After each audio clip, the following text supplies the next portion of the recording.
আজকে এই প্রথমবার তোমার জীবনে প্রথম তোমাদের এলাকায় এত বড় বিশাল বড় গরুর হাট দেখেছো, তোমার অনুভূতি কেমন?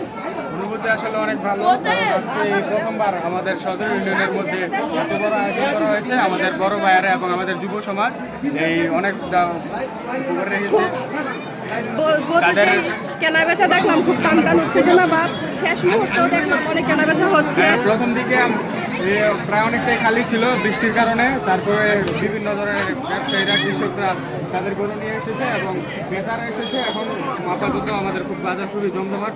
এখন তোমাদের এই বাজারের সবচেয়ে হাইস্ট যে গরু তার দাম কত ছিল বলো? আজকে আমাদের এই বাজারে ওইদিকে বড় সাদা গরুটা, এটাকে মোটামুটি আমাদের বাজারে সবচেয়ে বড় গরু ধরা হচ্ছে। এটা হচ্ছে আমাদের বড় ভাই এরশাদ ভাইয়ের।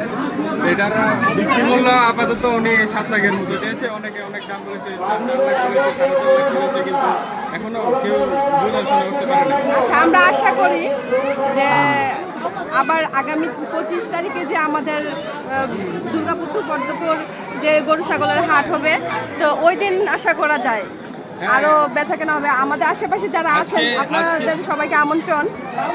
আজকে শুক্রবার, প্রায় দেখা গেলে অনেকটাই প্রথম দিকে। তো প্রথম দিকে আসলে অনেক ক্রেতারা গরু কিনতে আগ্রহী হয় না। তারা ভাবে যে আরো 2-3টা বাজার দেখবো, তারপরে আমাদের গরু কিনবো।